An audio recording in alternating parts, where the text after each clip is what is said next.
everybody. Once again, I am Lehman Crafton, aka Zorvalachan, Less Than Guru, and today with our Torg Eternity review, I'm going to go over Torg Eternity mechanics, so the actual crunch of the game. I will be doing a little bit of comparing and contrasting to old Torg, so if you watch that video about the mechanics, you'll be able to understand what differences there may be between the old Torg and the new Torg system. So let's get in, and like I did last time, I'll show a character sheet. So here is the Torg Eternity character sheet, which is more modern than the blank white and black old character sheet. But up here you can have your attributes, you can write those, you can write I believe up here you can write your axioms, your derived attributes here, defenses here, and common combat skills are here. Common are the interaction attacks, and then down here you can write your other skills. So instead of having one big list, they kind of break it up. And then there's equipment, armor, weapons, the bonus chart at the bottom to determine what your D roll or D20 roll translates into. And then there's a new section here, perks. So that's a new thing. In Torg Eternity, Mars is joining us as always, it seems. So basically the core mechanic of Torg Eternity is exactly the same as Torg. You have attributes, although there's two less. They got rid of toughness and they got rid of perception as an attribute. Perception was kind of taken over by mind, and the toughness was taken over by strength, basically. Now toughness is basically what your armor is, your strength plus any bonuses you get for different abilities and armor and things like that. How strong you are, and the preventative damage type mechanism in Torg Eternity is that. So it's still, you take your attribute, you add your adds, and you get a value. And that is kind of the same. What's different in that is in old Torg, there was no limit to how high of adds you could get. So people that have been in my campaign, if they were really, really advanced characters, they usually would have around an 8. 8 is what the players thought, in my experience. It doesn't mean other people didn't have the same or had different ideas, but an 8 is when they considered themselves good enough that then they could start in their primary skill, that they could start diversifying into getting lots of other skills, or one or two. So maybe it was dodge and melee combats, or maybe it was faith and focus, maybe it was a couple of the magic spells like alteration they really wanted, plus they wanted dodge. So it's usually like 2 or 3 skills that they really wanted high. They would get it to an 8, and then they would start diversifying into other skills. But there was no limit. So once you got all the skills that you wanted, then you could get 9s, 10s, 11s, etc. And then you start getting to a point in old Torg where it took 3 times an attribute number in experience and possibilities to get to the next, to advance that by a point. So if you wanted to advance from a 9 to a 10 in, say, your dexterity, you needed 30 possibilities, which was quite a lot. But if you had a lot of dexterity skills, it might be better in the long run to up that by 1 than 4 or 5 skills higher than trying to get those from an 8 to a 9, etc. So there was some thinking about that. In Torg Eternity, 5 is the maximum that you can get a skill.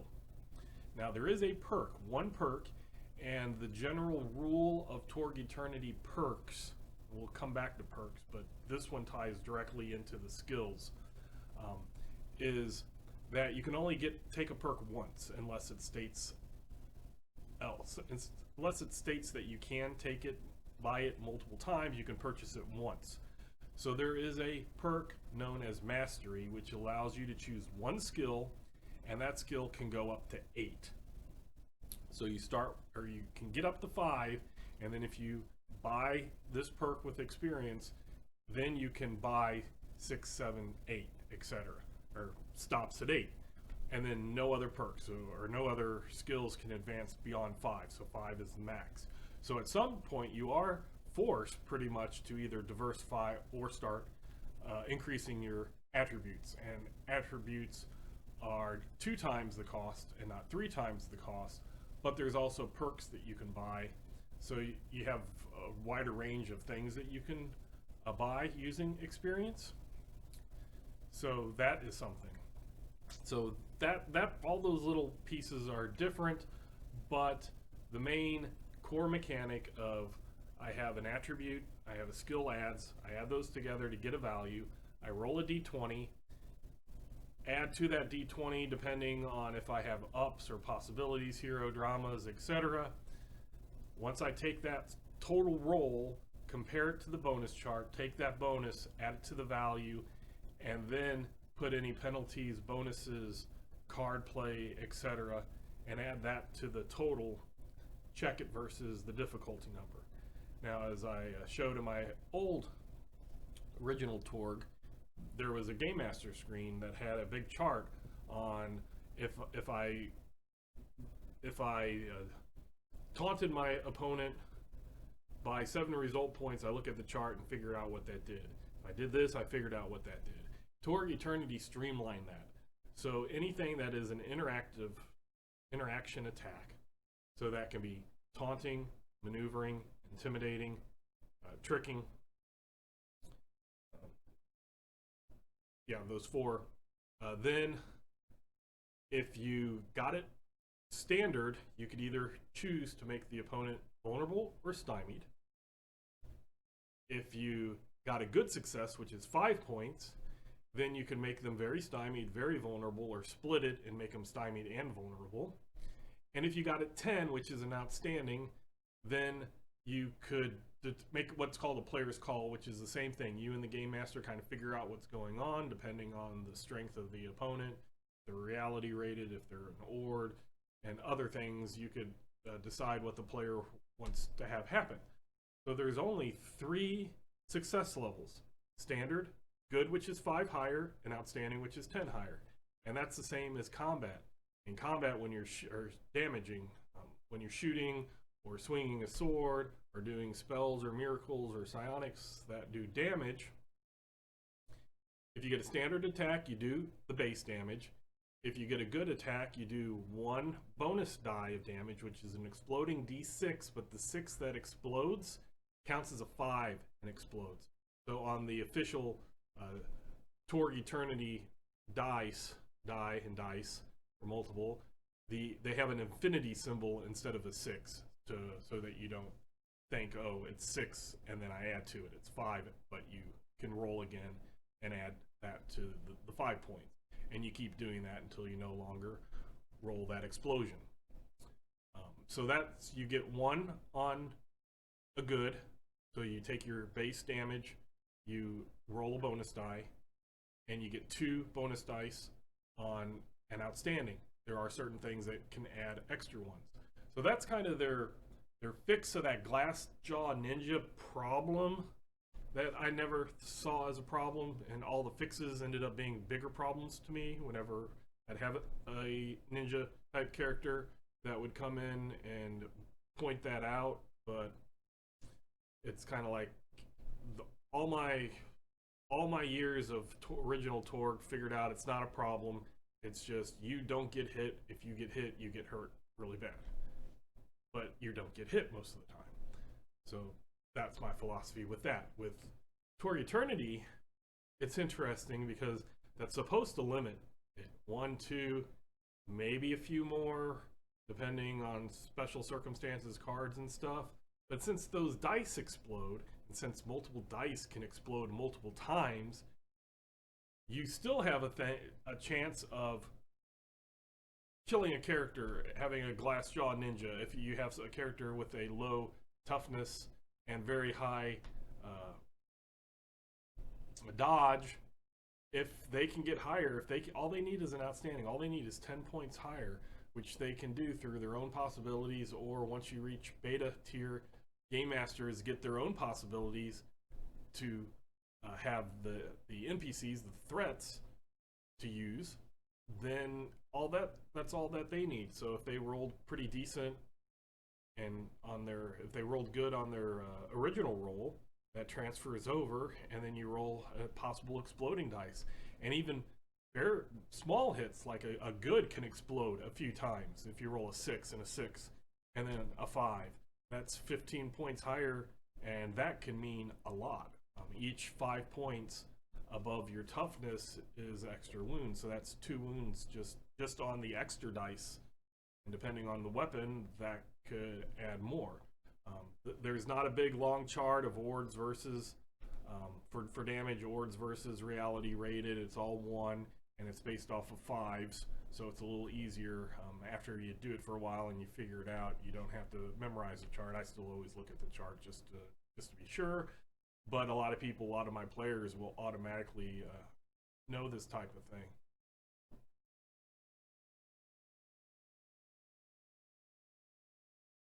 Sorry, I had a weird alarm on my watch and phone that normally wasn't a normal one that I mean. So there are those small differences. So if you've played original Torg and you come to Eternity, you'll need to reread, rememorize those, try to knock that old stuff out while you're doing Torg Eternity, and then if you go back or you go the other way, you'll have to knock the Torg Eternity stuff and figure out the original Torg thing. So that part's different.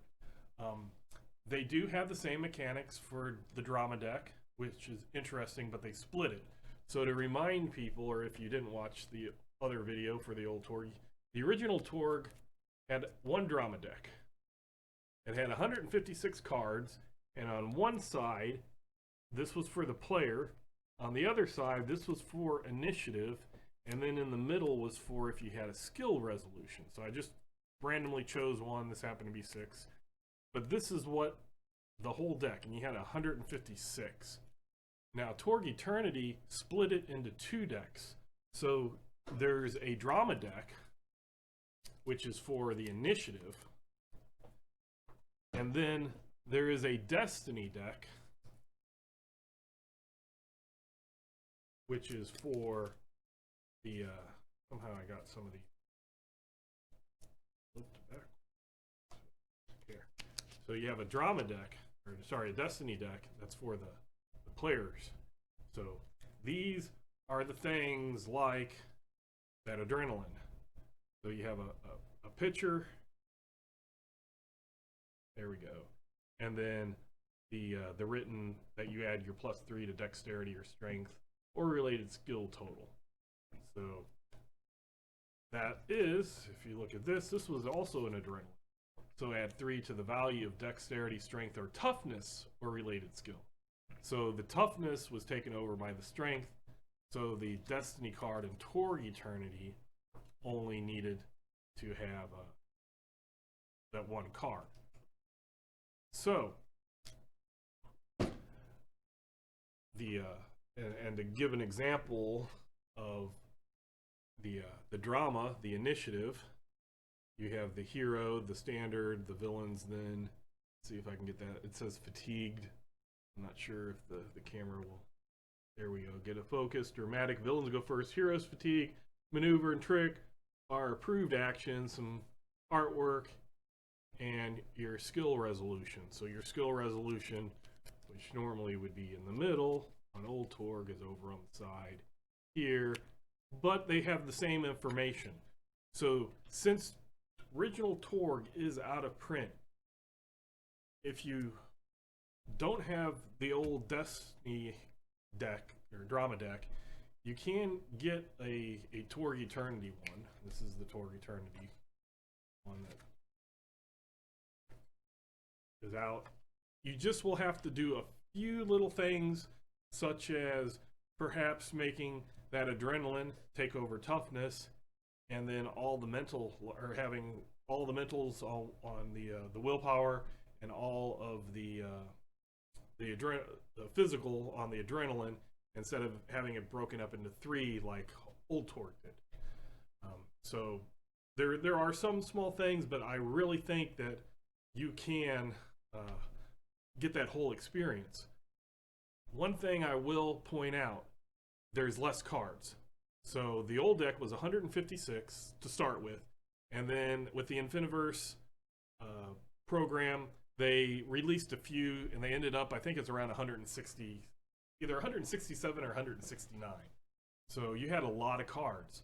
With this deck, you get 40 drama cards, so 40 flips, which is pretty good. It'll last an act at least, should. And then you can reshuffle just like you would the 156 card deck. The problem that I felt, especially if you have more players, is this card or this deck started off with 60 cards. And there were a lot of times when I'm game mastering and I have 7 people and they all start with 4 cards, and then a glory will get them another card. And with doing approved actions and things like inspired, that could give them a card if they didn't want a possibility. I was running out of my 60 cards. The old rule of the glory also was every single glory gave you an additional card, which to me became a glory spiral. You got more cards, you had better chance of having a glory. You had since you had the glory, you had more cards. You were easier to get a glory. You got a glory, you got more cards, and it spiraled out of control where you didn't even have a deck. So what I did, and I did this on Roll20, but I transferred all my cards to Roll20, is I combined 2 decks basically. And actually, for a while, I kind of looked at the old 156 card spread of how many adrenalines, how many glories, how many this, how many that were in there, and I kind of tried to do the same thing with the new cards, and that worked. If you only get a drama deck and you have a large group, you might consider getting 2 drama decks, taking out half of the glories, so keeping the glories from one of the Destiny decks within this drama deck box. And that works pretty good because I have done that too. Now, each wave that I've talked about, so when Living Land came out, there was a lot of things around Living Land, the source book, the Mega Adventure, the Delphi Council mentions, Game Master Screen, Archetypes, all this stuff came out. They also came out, and this one's the Nile Empire, but the Living Land had one, they just didn't have a box for it in the Living Land. So they came out with a booster deck, and the booster deck came with 10 Cosm cards, which I'll get into in a moment. They came with 5 more Destiny cards. So the 60 became 65. And then with Nile, 66 or 65 became 70, etc. So currently, before Tharcold, I'm up to 80 cards. Now that I've had 80, this is a really good deck. And they've added some of the old Torg original cards that weren't in the basic drama deck. So if you're able to get the boosters, I would highly recommend getting the boosters for getting able to have more cards in your deck, especially if you have a larger group. On Roll20, I was able to basically retire my 156 card spread, and I used the normal, just flat out 80 cards from the, well, I guess it's up to 85 because I got the PDF for Tharcold, but right around 70, 75, I was able to just go ahead and do a normal Torg Eternity deck with 7 to 8 players and not have a problem with running out of cards. So I did want to point that out. The other thing that the booster deck has that's pretty interesting is they have their own version of the drama deck. So if we look at the regular drama deck card here, you just see that has a 1. Get to the right side, 1. And then if we look at this one here is from the Living Land. So we have a 1L here. If you look, the AC is the AC. The heroes, villains fatigue, villains, heroes fatigue is the same. Maneuver and trick, all the basic information the same. The difference is you have this disorganized rabble. And then basically you read this and something interesting might happen. Sometimes it doesn't apply. Like in Cyber Papacy, sometimes you say, something about tech construction. There's no tech construction in the scene. Well, it's just a normal round. But other times they do apply. So they bring that flavor into it. And there's a few things people have talked about. And they're like, what happens in mix zones? Do I mix the two decks? And you can do that. The thing is you're going to have double of basically everything because these are kind of replacements. And like here's the same thing, the exact same card, but for the Nile into gonna get into the air. So it has its own thing. I think it's about air vehicles. Yeah, air vehicle tests are favored. But all the information, maneuver, trick, here who goes first, AC, all of that is exactly the same on all of the COSM specific drama decks. So again, do I mix them? Personally, I don't. I still want to be able to use my original drama deck that came in my original box, drama deck box. And so I have mix zones kind of where it's neither reality is winning, so kind of their specialness of these things kind of go, and I just use the regular deck. And then when you're in a dominant or pure zone, then you use what that reality is. Soon we'll have a physical Tharkold. It's on PDF right now for the backers, the crowdfunding backers. And the same thing will happen with Orosh and Pan Pacifica. So hopefully within the next year, we will have a special drama deck for every single realm. But I will basically, I like my idea of using the regular deck for those mix zones. Specifically, I do roll 20 too, and in roll 20, I would have to come up with every single combination of decks to be able to mix the decks. So I would have to have one deck that is mixed, say Pan Pacifica Korth. I would have to do another one that specifically mixed Pan Pacifica Orosh. Every single possible combination, you would need a deck in roll 20. So that's why I came up with the use the base deck for mixed zones, use the realm specific, reality specific decks for your pure zones and your dominant zones. So you can take that advice or you can leave the advice. It's just, that's what I do. The other thing that is interesting, one of the things I love about Torg Eternity, and I mentioned it with the old Torg drama deck, that towards the end they had some of these that were interesting, but they were very, very specific. Like one only worked in the Godnet. So if you got that card and you were not in the Cyber Papacy, you had a worthless card. It was one of the first cards that when you had a chance to get rid of it, you got rid of it. And they had one for Isle, and they pretty much had one for every one of the base realms. So what Torg Eternity kind of did is they introduced COSM card. So as I said, in all of my settings for Torg Eternity, the COSM, or the world laws, there's 3 main world laws. 2 of them have specific mechanical direct adjustments. I won't quite say benefits, but there's specific things that affect things mechanically. The other one is kind of what rules the COSM cards. So for this one is Living Land COSM cards, and you have things like Dino Attack. And this is something that a player, they get 1 card per act. If they use the card, they never get another one, except for extreme rare circumstances that I won't even get into, but they would be obvious if you're playing. It's like another thing that says, take one of these. But otherwise, you get 1. If you switch from one act, inside of an act, from one scene to another scene, and you go into a new COSM, or even within the scene, if you go into a new COSM, if you've already used your COSM card, you don't gain a new COSM card. But if you haven't used it, you then trade it out for whatever the new COSM is. And then you as a player, for most of these, there are a few that say immediately play, or they say play at a certain time. But if they don't tell you to specifically play it, you get to choose to play it or not, which gives you a player agency, and that's something that I really like. So like this one, Dino Attack.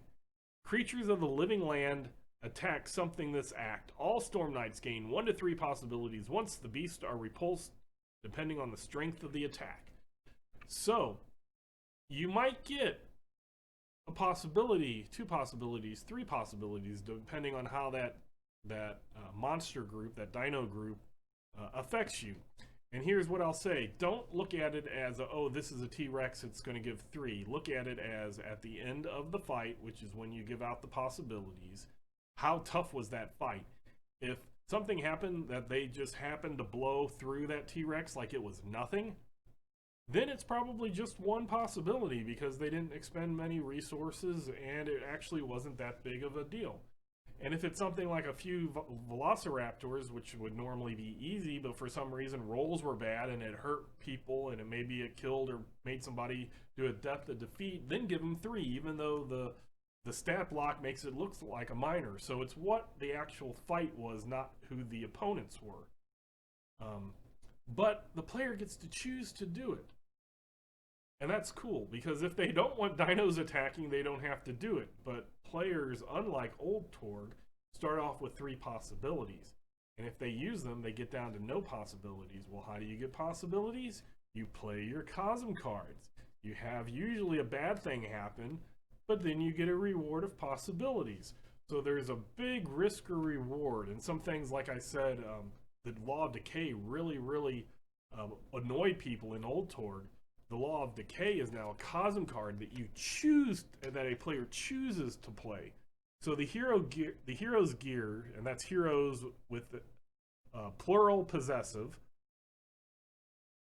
falls apart, is ruined or lost. Each character must lose something valuable, and then the game master determines on what the player decided to lose, how many possibilities is that worth. So if it's just something like there's lots of water around and they lose their canteen, give them a possibility.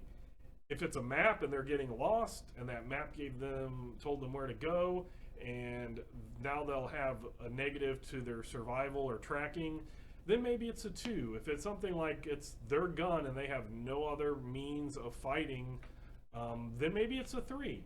So they get to choose what item is lost, and that's cool. And the original deck came with 10, and the booster deck comes with 10 more. Some of them are repeats, some of them are completely new. But that gives you 20 cards, and 20 cards is pretty good. The 10 cards was stretching it a little bit thin for 8 people, 7-8 people, especially some of them. They might not be. How to say, I don't want to say useful. They might not be appropriate for the situation. Like there was a time I had an adventure. It was in a Pan Pacifica, but there were not supposed to be infected around. So I had to take out infected cards because they didn't make sense in that specific scenario that I was doing. So that limited a lot of cards. So when you have 20, you have a lot of backups if one general category you don't want to use. But there's lots of different things that can happen. Some of them are all good. There's nothing at all. Like Lost Treasure. Boom, you play this, and you get some goodies. But then there's other ones like Dino Attack that are good or bad. And then there's other ones that are just seem like they could be even worse than the reward is. But they're all different things that you can do. And a lot of them, these are the way for players to refresh their possibilities. Possibilities work the same way as in Old Torg. You can use it to boost an action, or you can use it to soak. Now, soak is different. Old Torg, you broke that possibility up into 3 packets, and you were able to lessen damage. In Torg Eternity, there's no KO, there's no knockdown condition. So what they do is they require you to make a reality roll. So you spend a possibility, you roll a reality, and if you make a 10 or better, you soak a wound and all your shock goes away. If you roll a good success, which would be a 15, then 2 wounds and all your shock go away. And if you roll an outstanding, then all your shock and all your wounds go away. But sometimes it's a little bit hard. You don't have that, I'm getting rid of 3 packets and figuring it out. I hope I get rid of stuff, let's see how well I do. And you can spend a possibility on that roll. So you spend a possibility to activate the power, but you're also always allowed to spend a possibility on the roll. So you can spend the possibility, so you can end up spending like 2 possibilities and only healing 1 wound if you roll bad, or you can explode on some dice and have a bad reality skill and still heal everything, soak everything. So there's a lot more swinginess, I guess you can say. The other thing that makes Torg Eternity actually more deadly than Torg. In old Torg, you had your 4 wound categories, and with the 4th one being dead. In Torg Eternity, you have 3 wounds, and any wounds above that that you take make you test for death or defeat. So you could just be injured, or you could just bounce right back up. So that part is a little more leeway to just dying. The problem is with disconnects. In old Torg, disconnect meant that you could not gain possibilities, but you could spend possibilities. So you could spend them on soaking, you could spend them on action. It's just you needed to reconnect before you got possibility. So if you had enough, you could go a while, and then you would reconnect, and then you would get your possibilities, which were also experience, and you can continue on your way. In Torg Eternity, it's very harsh. Disconnection is very harsh because it's the opposite. You could gain possibilities through cards and things, but you can't spend possibility. So you can never soak when you're disconnected. You can never soak when you're disconnected. You're disconnected and you get hit. Whatever is rolled versus your toughness, that's what you're taking. And specifically says any type of possibility energy. So hero cards, drama cards, none of that works. You can spend your other cards, so maybe you can roll to reconnect, hopefully, and you can use action cards, and other people can use supporter cards, and maybe you have a willpower card, and maybe you can get that up to what you need to reconnect, but you can't spend possibilities, and that can hurt, and that can get you into that death and defeat a lot easier. So, 2 completely opposite philosophies for the disconnect and soaking. One thing I will point out, Torg Eternity values are usually lower by a couple of points. Everything across the board is like that. Threats are like that, difficulty numbers, adding into special things like Cosm cards getting you more possibilities, not having to worry about possibilities as experience points, etc. Everything might seem lower, but that does not make it any different than old Torg and how heroic your character can be. Because in old Torg, you might have a 15 melee. Torg Eternity, you might have a 12 melee. But your enemies are going to have that too. Your defenses are going to be on that lower with Torg Eternity than original Torg. And Torg Eternity has something, instead of having the different levels or the 2 different charts for taking damage, all they do is they have various threats have different wounds. So you might have threats that don't have wounds at all. So as soon as they take a wound, they're out. They're like, if you don't like D&D 4th edition, cover your ears. It's like minions in D&D 4th edition, which I think were a wonderful idea. They could hurt you, but you didn't have to worry about keeping track of hit points or anything. So you can unclog. I'm not talking about that anymore. So minions in Torg Eternity, lesser threats. As soon as you do a wound, they're gone. They might take some shock, but other things don't. They don't have wounds or shock, which means they don't get damaged by shock. And as soon as you do a wound, they're done. Or they might have 1 wound, meaning they can take 1 wound, they can hold it, they can still fight. You give them the 2nd wound, then they're out, etc. That's another thing with Torg Eternity that's different. In old Torg, the main system, it didn't matter how wounded you were, you acted the same. In Torg Eternity, for every wound up to 3, because there were certain ways to get more than 3 wounds, but you take 1 wound, you're -1 to all your values at the end. So once you total everything together, not your roll, but your total, once you total everything together, you subtracted 1. If you had 2 wounds, you subtracted 2. If you had 3 wounds, you subtracted 3. So wounds have that. And a lot of people, I will say, probably forget about it. Roll20 helps because if you do it on your character sheet, it adds it to the rolls automatically. But if you're in the game, if you get a box set, and I'll show you the inside of a box set. This has all my stuff in it, but they have, and I probably took it out, I have a small tackle box that I got that has separators, and they have actual tokens that you can do. So you can give to your players. But if you don't have that, then the players are going to have to remember it.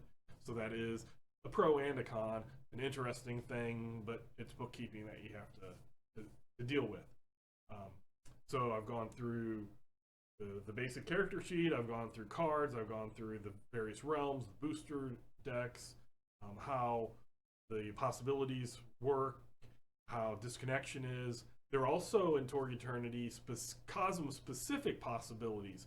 So if you're in a Cosm, if you're supposed to be doing things that are relative to that Cosm, if you're bringing out the Cosm, even if you're not from there. So if I'm a cyberpapal person and I go into the living land and I start acting savage and I kind of keep my grand plans of things a little lower, if I decide to go all in and use, you know, my fist unarmed, or take a club and hit somebody instead of using my god meter, then if the game master would award possibilities, which a game master can, they can say, oh, that's really cool, take a possibility. Oh, that's really cool, take a possibility. The game master would do that. He could say, take a living land possibility. And I won't get into specifics because each setting has its own specific rules for those possibilities. And then at the end of the act, you reset. So if you're higher than 3, you go down to 3. If you're lower than 3, you go up to 3. But you get to choose which of those 3 you want. So most of the time people just pick regular possibilities. But if they really wanted one of those other possibilities, they could keep that. So they could keep 1 living land possibility and 2 normal possibilities. Or they could, if they've in the past got other ones, they could keep an isle, a cyberpapal, and a living land. And just that would be one that they keep until they use it, and then they would have to get a normal possibility, or if they're back in that land, they could do it again. But you can keep those, and they have nice little interesting things attached with them. So that's also something interesting and new. Now, personally, I have 8 people, 7 to 8 people in my groups, which are huge. So unfortunately, if I pass out lots of possibilities for people doing really cool stuff, they get way too many possibilities as a group, and it's just a lot harder. They blow through things. So how I do the possibilities is, if they get possibilities from a Cosm card, that is the living, like this is living land. So if they're living land and they use that dino attack, then the possibilities they get from that, I say you get living land possibilities, because they're taking into account the world laws through using the Cosm card. Now, if they use a Destiny card that for whatever reason gives them a possibility, then I say that one's just a normal possibility, because they're just using the normal Destiny deck. It's not related to the realm that they're in. And that's how I'm able, as a game master with a large party of 7 to 8 people, able to bring in those other possibilities, and am able to do the normal without having to only do it when I piecemeal out possibilities, which is very difficult. Unless somebody does something tremendously big, I just can't do it. Otherwise, my own group would just have way too many possibilities, because as a group of 8 people, starting off with 24 possibilities, 3 each, is a lot different than 4 people with 12 possibilities starting off. So it's just one of those things that as a game master you have to kind of get to know you and your group and figure out what's going on. Now, the last thing I want to talk about, which is crazy, and if you know my views on Old Torg, if you know my views on New Torg, if you know what I've said on any of the forums or anything, you might say, wow, Lehman, this is something completely different. It's because recently I'm kind of changing my mind on perks. Perks is something introduced in Torg Eternity that did not exist. And they're very similar to feats in D&D and Pathfinder, or advantages from other systems. Those little things that you purchase you start off with 2 free ones in Torg Eternity, which is another reason why I think Torg Eternity isn't lower than Torg for starting characters, because starting characters in Old Torg didn't get these special things. If they did, they usually had a cost associated with them, as they drained your possibilities. You had to spend so many possibilities to use them, like pull powers, or being a Tharkoldu, or an elf, or giant, things like that. You get perks. You get 2 free ones. And then after that, you can spend experience on them. And the next one costs 5, and then the next one after that is 7, and then 9, and then 11. So there is a point where at the beginning, it seems like everybody's like, give me a perk, give me a perk, give me a perk. But then you get to a point where, wow, I could get a lot of skills and stuff instead of a perk. So then you start having to determine where you want to spend that XP. And I loved at the beginning the whole perk idea. I loved it pretty much as I love the Cosm card idea. I still love the Cosm card idea. I'm not so sure of the perk idea. And that might just be part because they tend to start frustrating me in other games like D&D and Pathfinder and any other game out there, whether it's 7th Sea or L5R or any Ars Magica, anything that has these advantages, disadvantages, when you just keep getting them and getting them and getting them and getting them, and can still keep buying them and buying them, they really tend to do wacky and wonky things, especially when you start stacking different things on top of each other. And they can either break your character, well, they can break a character either good or bad. They can make them pretty much useless or just like a jack of all trade, master of none. Or they can stack up and make really powerful characters that basically plow through everything. So it's something that I'm thinking, do I like it or do I not? Do I think that the Torg Eternity rules should change in my home game? I'm not talking about in general, but that's something as a game master to look over and see how things are going in your group as they progress, as they start getting more and more perks. Also, at the beginning in the core book, there was a limited amount of perks. So when you had a couple of fighters, they could start off and they were very different. But as they advanced, they started collecting the same things, which were what the other person had. So you might have a fighter that had, say, Relentless and Whirlwind. And then another one would have Trademark Weapon and I can't think of another one, but Brawler. And then at some point they start going, okay, I've got all the stuff I need, but hey, that trademark weapon is pretty good, or hey, that Relentless stacked with my trademark weapon would be really good, and things like that. So they start kind of going together. And the other thing is in old Torg, things like cybernetics and spells and stuff, all you had to do was like learn it or buy it, and all of those things now are attached to perks, which I know was a big people were up in arms about, oh, how can you make cybernetics a perk? And then if I'm not from the cyber papacy, how do I give that? And then they added another perk, so it's kind of like a perk tax, feat tax, whatever you want to call it, and things like that. And it's really, really interesting. And I won't say I don't like perks, but I can't say that I love them as much as I did. And I'm trying to find a way that would fit me and my group better. I play so I don't feel like I'm in this lost zone about what these perks are. I dislike games that don't give actual viable choices. And I'm not saying that about Torg Eternity. I think there are viable choices, but there are games with feats and stuff which there's an apparent choice, but once you have enough people and enough minds number crunching and stuff, it's kind of like if you do this, otherwise you're doing it wrong. And I hate the whole philosophy of you're doing it wrong. But it gets to a point where if you're not doing that, you're actually hurting your fellow players, hurting the game because you're not doing it right. I'm not saying that that's Torg Eternity at all. I'm just saying that systems like that tend to have those. Do you really have viable choices or don't you? And if you have a limited amount of them, do they start converging? Are they out of whack? I'm not for complete balance across the board, but there are certain things that are like, hey, this is like this. Would it be better like this? Or as a company doing a global appeal, it makes sense, but to me, in my personal home game, I would like to do something else.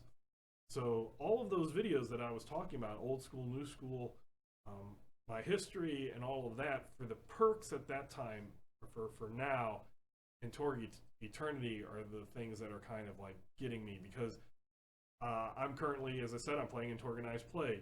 I've had 4 adventures. I'm at 20 XP. I've gotten, I think I'm up to 4 or 5 perks now. And I have a group that started this year, and they're about 30 XP. So they're still alpha, and they have a few perks, but they don't have a ton of perks. But then I have players that are at beta level, and beta's at 50, but then once they got to about 75 to 80 XP, I started noticing wonky things, like super things that used to give them problems weren't giving them problems at all anymore. And then they started getting like these other perks and adding this and that, and then now they're above 100 XP, and some of them are just broken, for lack of a better word. And it's not by min-maxing or anything, it's just that, okay, I'm a living land person who's a fighter, and these are the perks that are available and good for fighters, so I pick those, and now I'm broke. It's not exactly that extreme, but it is kind of getting there, especially I think if they get like 20 to 40 more points, it might get to that where they have every physical perk, every savagery perk that is applicable to them. You have the way the spells and psionics, getting those powers work, is there's a law of basically diminishing returns, where you get a few, you get a handful to begin with, and then you get one after that. So you don't have like an old Torg where you could have lots and lots of miracles, psychic power, spells. You don't have that huge library of possible spells. So when you're limited, you really focus on ones that are heavily used, not on those small niche that would be nice in certain circumstances but not used often. And there's certain things like that that I'm trying to work with how in my personal game I'm going to do it. Now, as an official writer, that's not my job. This is a global thing. These are, the rules in here are global rules. Great rules globally. Locally is something to think about.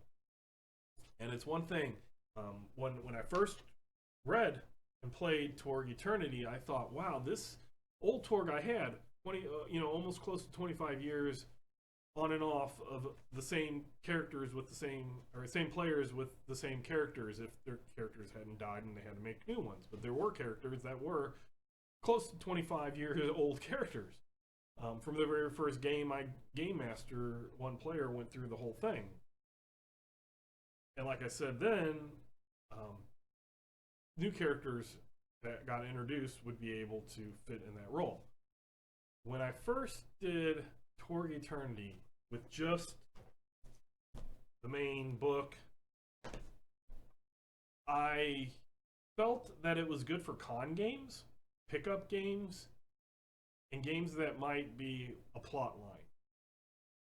I was skeptical on if I would be able to do a long-term campaign, how long a game of Torg Eternity could play. And within the last year, I said I was wrong. I said I have played for 2 years in Torg Eternity, and my party is doing well every other week, and I feel that Torg Eternity can be a long-term game. But then, like, within the last couple of months, again, I start wondering, is it really suitable for a very long-term game? So a, say, 52-week campaign, yes, it works. It works well. But past that, when in like my time of 3 years now, so add half of 52, that's what, 26 plus 52 is 78. So when you get to 78 weeks,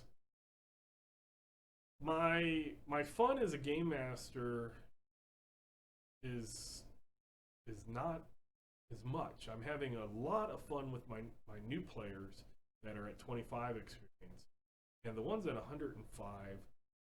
While they're playing the same characters that they played before, with a few changes because of deaths and martyr cards. Mostly, my players love to play martyr cards. Even in old Torg, they love to play. Certain players love to play martyr cards, even though they started from scratch. Um,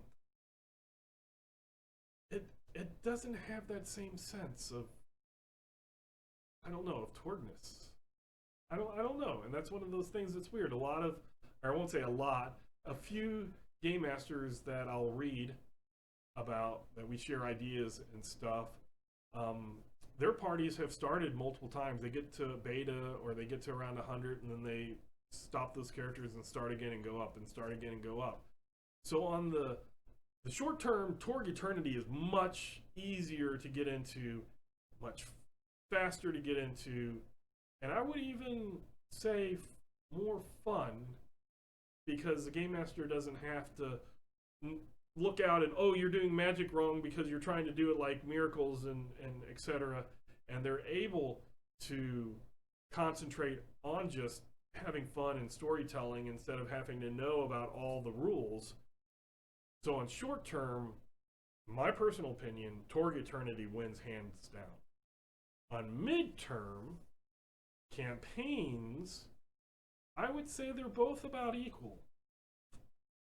Long term, I'm beginning to wonder about Torg Eternity long term. Now again, all we have so far is the base, the core book, and the waves, except for Orosh and Pan Pacifica. After that, maybe there will be some gamma rules and higher rules that will flush out and make things work long term. But now, as of January 15, I looked at my watch, but my watch just has the time on the front. January 15th of 2021, long term games are not so fun for me as a game master. And again, I started off a new group and I'm having fun with that. So it's not like I'm burnt out on Torg, which is what I thought maybe was happening. And that's why I started doing plans for a new campaign. But I think that when that campaign wraps up, and if those players in that group want to do Torg Eternity again, I think I might retire the character, start them off low again, because that seems, it's kind of the D&D Pathfinder type, when you feel really cool. You know, 1, you got to 2, yeah, at level 2, you got to level 3, yeah. At around level 5, you start feeling powerful. At level 10, you're like, yeah. And then after 10, you're just like, everything's easy unless we've really messed up things. And then rules start stacking and getting wonky, and stuff like that starts happening. There's like that sweet spot of, 3 to say 7 or 8, depending, add a few or subtract a few levels depending on which edition, which system it is. And that's kind of what I'm wondering about Torg Eternity. I love the game. I wouldn't have been playing it 3 years if I didn't love the game. I definitely wouldn't be a freelance author if I didn't love the game. But in my personal game, long term, like 70, weeks or so out, long term seems to, I don't know. Maybe Infiniverse Exchange project will come to my mind to give some ideas and things. The last thing I wanted to talk about, though, on a high note, well, on a mixed note, a high mixed note, is the source books for the rules. The source books in original Torg, the Isle book was meant for Isle players and for game masters to know about Isle. If you were not from Isle, you pretty much had no need for the Isle source book at all. Now, Pixod's Practical Grimoire or the Cleric's Book. Those could be used for anybody that was a magic user or priest, respectively. But the base source book, you really, if I wasn't from Isle, I didn't need to learn that book. But something like this has perks for everybody. So if I open this up and I get to the perk section, yes, there are perks that are only for Living Land. There's Edenos perks.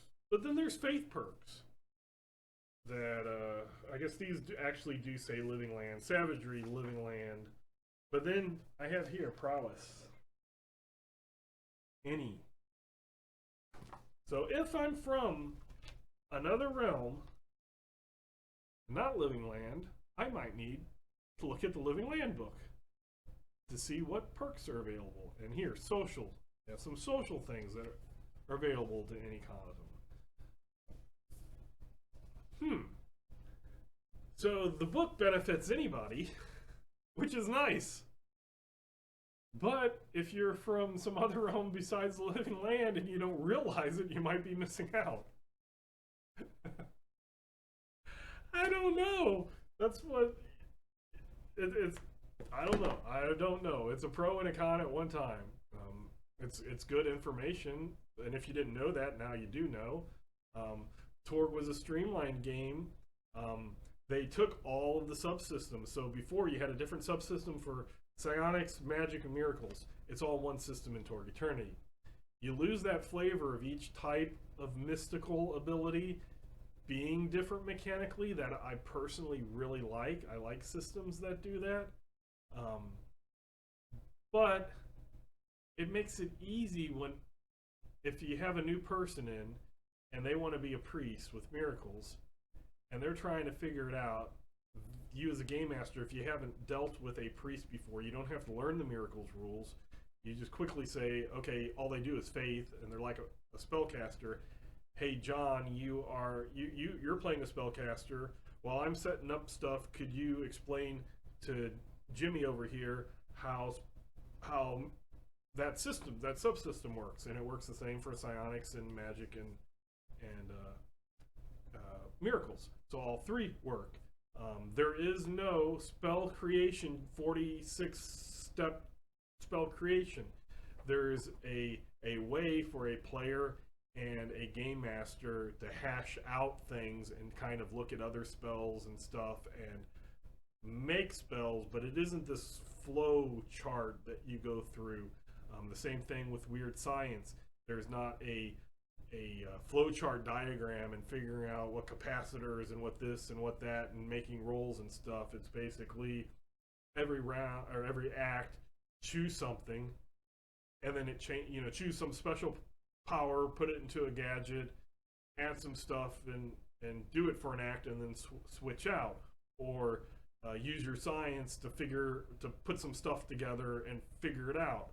They don't have that anymore. They don't have that like super in-depthness, which as a game master it's easy because now I don't have to, like, every time one of my players wants to create a spell, which was rare, but if they did, I don't have to learn these rules again. There's a perk right there, or maybe it's just a quick little, hey, I'm going to take this and this and this. Does this sound good? Yes, it sounds good. Or no, change this and do it this way. Now you're ready. But for the people who love that creativity and that planning out all that stuff, that's not there. So it is a streamlined system. It is a modern streamlined system. Some people might prefer that. Some people might prefer the old Torg system where it's very heavily detailed. Personally, I see it both ways. If I was a mage player, I would love to be able to spend time between sessions figuring out spells.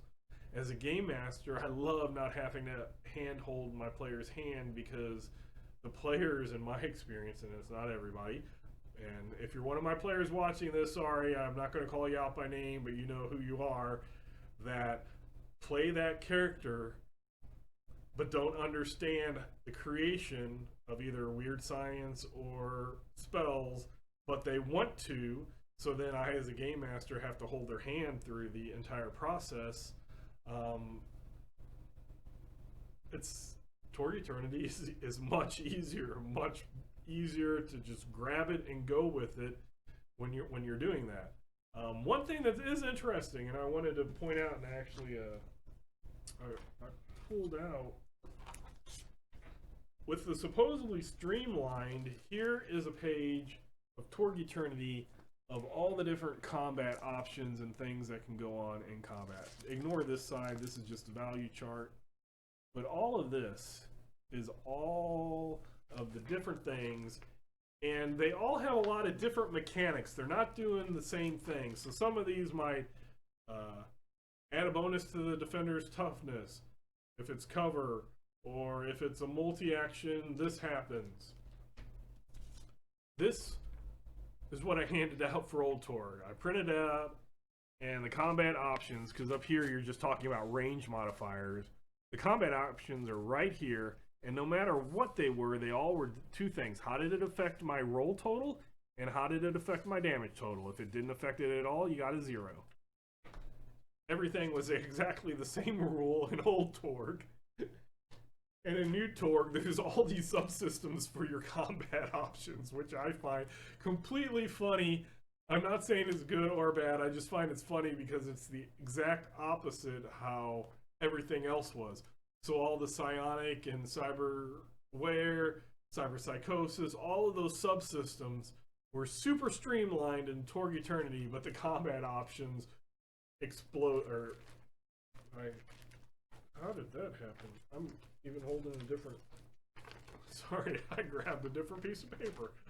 All the combat options over here are completely their own little weird subsystems.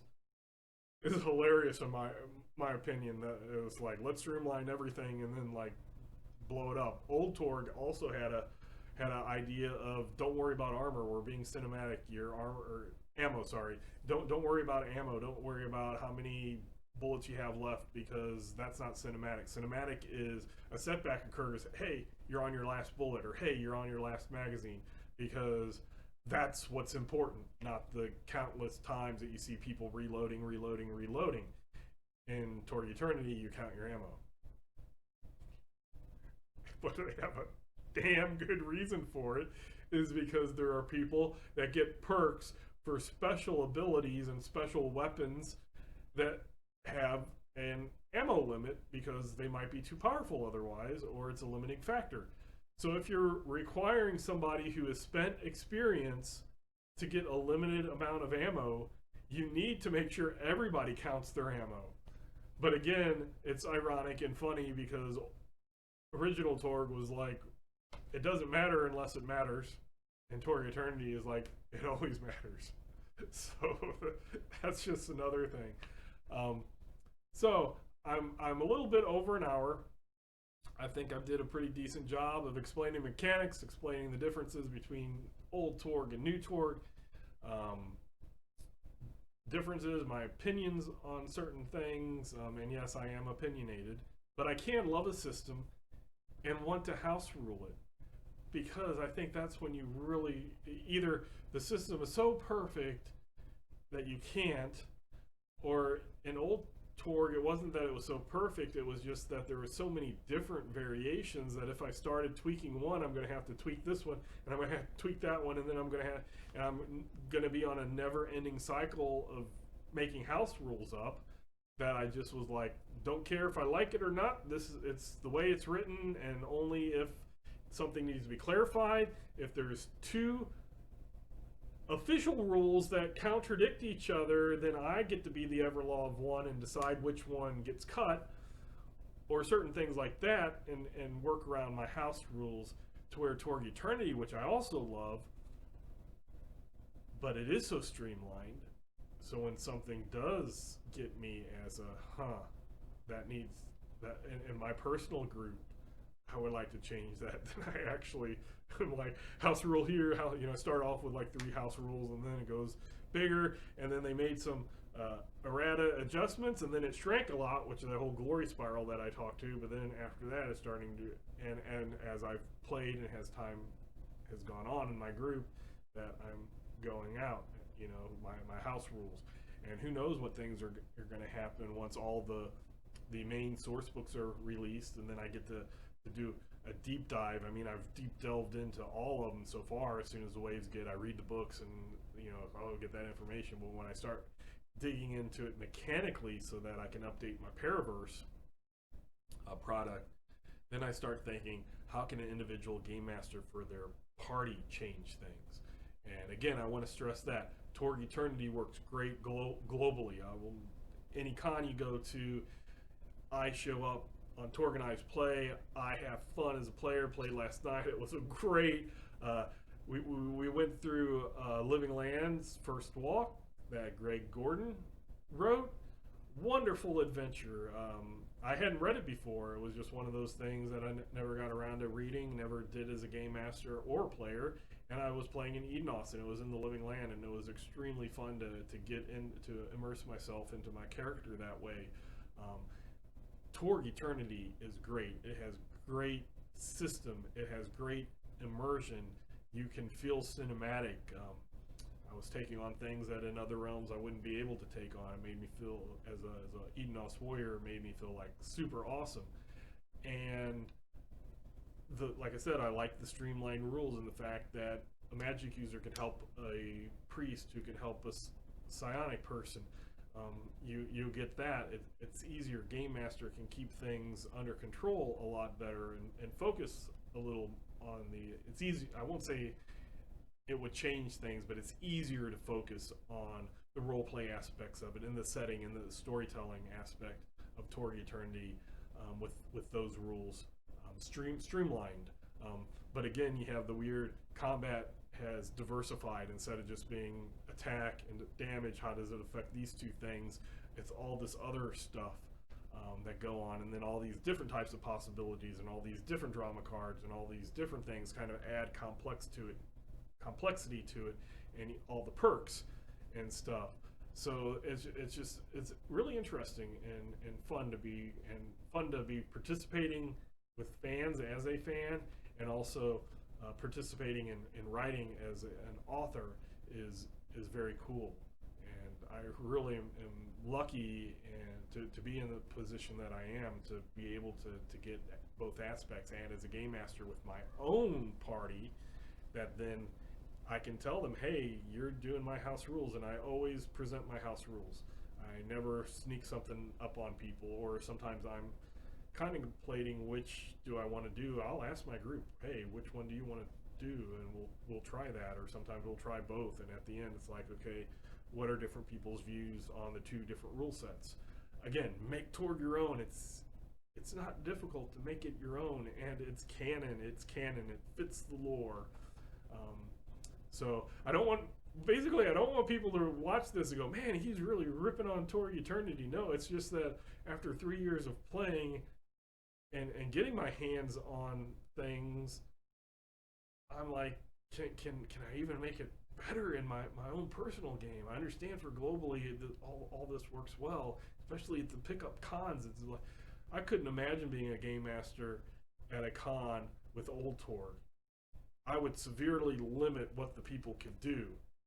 I would be like, you get these 3 choices because you're not going to cast spells on the fly, period. You're not going to be making weird science gadgets at all. You're a gadget hero. Here's the gadget. Here's what it does. You can't tinker with it. That type of mentality. Whereas with Torg Eternity, I can, at a con, basically say, which archetype do you want to be? Boom, boom. You want to be a weird scientist? You want to be a mage? You want to be this? You want to do this? You want to do this? And boom, it's all there. All the stats are up. They don't even have to figure out if they're using archetypes. They don't have to figure out where to put their ads. The ads are already there as archetypes, which at one point is what made me not want to do archetypes as a game master. But for a pickup group, it's great. If you watch my videos, my unsung heroes, those are archetypes, because I didn't want to have to, on those short, small scenarios, one-act adventures, I did not want to have to go through detailed character creation as a game master, go through and make sure all their ads added up right, all their experience was spent right, and all their point distribution to their attributes was all right. I did not want to have to do that. All I wanted to do was say, what's your concept? here's the archetype that fits your concept. Let's play. You can do that much better with Torg Eternity. Torg original wasn't that difficult, but you did have to determine, where am I putting my points? My 16 points. Okay, well, at least one has to go in reality, 3 go here, all the other things. That works with Torg Eternity 2, and it's good for when I do my long-term campaigns with my personal home groups. When I do that, those same players, they got to say, oh, I'm thinking about this, and I'm thinking about that, and here's some ads, and here's my thing. And I spent the time to look over the character sheet and make sure that the character was legal, and I worked with that. But when pickup games with just, hey, a bunch of people get together for a one-nighter with new characters, those archetypes, super awesome, work very, very well. Organized play allows you to do either. So that's cool. You can choose to tweak things. You can give little adjustments, or you can just pick archetype, or you can just make something from the ground up. So Torg Eternity has a lot of flexibility that way. So I'm not saying Torg Eternity, please don't take this as any type of bash off Torg Eternity. All I'm saying is that in my personal experience with my personal group, after a certain amount of time, that I was proven wrong that it would only work short term. Because I found out it does work, and it works well midterm. Getting into long term is where I start wondering. But again, old Torg had 5 years. That third, not 1, 2, 3, but that whole third shelf there is original Torg. 5 years of books and stuff coming out. Torg Eternity still doesn't have all of the realms out yet, and then there will be stuff in future years of what will come out. So by the end of Torg Eternity's run, or at least once they get enough stuff out there, maybe they'll hit me again. Maybe I'll be part of that helping hit that again. So that is something that I look forward to. Maybe I can bring, after I go on my hiatus, maybe I can come back and things will be in that closer to gamma or higher beta, where I can take my party and say, okay, here's some new stuff that's going on, and now we can go forward with these characters, or start again, because sometimes it's fun to start again. So I will go ahead and I will wrap that up. Tomorrow, I'm not sure. I might do one other Torg related thing based off of my own Infiniverse project, and kind of talk about that a little bit. And that's more of the how to make Torg your own, as well as game mastering tips for any Torg Eternity or Torg original Torg. So I can't do Aurorish and Pan Pacifica. Those haven't come out. When they come out, I will tack on to the part 2. This will be considered part 3. So it'll be like 2G, I think, maybe G and H. I'll have to look at what those were for part 2, but those will be tacked on as those come out.